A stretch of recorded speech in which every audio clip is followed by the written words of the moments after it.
You've probably heard the words boundaries and barriers many times, but what do they actually mean? Why do they matter? What does a healthy boundary look like, and what really happens when we build a barrier instead? As you might remember from my video on the birth of reality, reality itself is created at the very edge where we meet our environment. Gestalt therapist Fritz Perls called this the contact boundary. It's here, right at this meeting point, that life unfolds, obstacles are removed, fears are overcome, dangers are avoided, and love has the chance to emerge. It is exactly at this meeting place, the contact boundary, where our inner growth truly happens. To put it simply, whatever is good for you must be taken in, and whatever is not healthy must be rejected, avoided, or gently deflected. This is the natural rhythm of a healthy boundary, saying yes to what nourishes you, and saying no to what harms you. In other words, yes to what you are, and no to what you are not. This is the quiet, essential job of a healthy boundary. But now, imagine doing the opposite. Imagine saying no to the very things that nourish you, and shutting out the opportunities that help you grow. You may think you're creating a boundary, but in reality, you're building a barrier. And that's the crucial difference. A boundary protects life, while a barrier blocks it.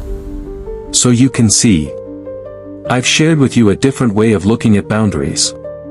A boundary is not only a wall that keeps dangers away, it is also a living doorway that lets in whatever nourishes you. It doesn't just protect, it also allows.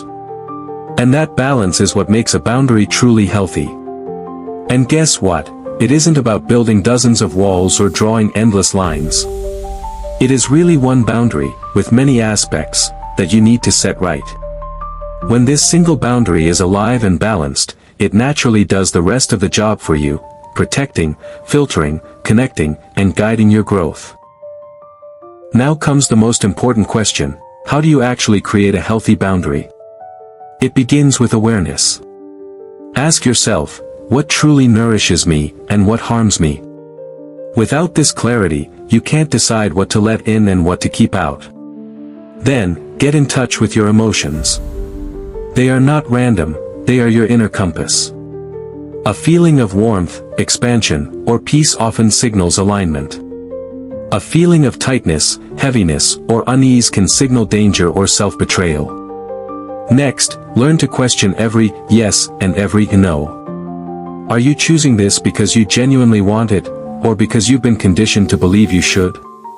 This simple reflection keeps your boundary authentic, not borrowed. And of course, it takes courage. The courage to say yes to what strengthens you, and no to what drains you. Remember, it's not about rejecting others, but about protecting your own aliveness.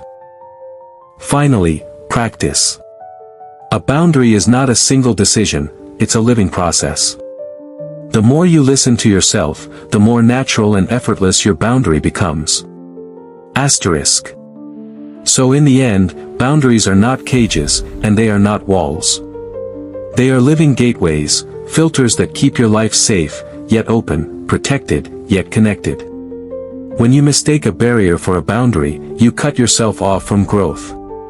But when you set a true boundary, you invite in nourishment and keep out what harms you. The work is simple, but not easy. Notice your emotions, listen to your inner compass, question every yes and every no, and have the courage to live your truth. If you can align this one boundary, life will start aligning itself around you. This is the journey into self. Thank you for walking it with me today. If this exploration spoke to you, I invite you to stay connected, share your reflections, and join me as we uncover more layers of the inner world, together. Asterisk.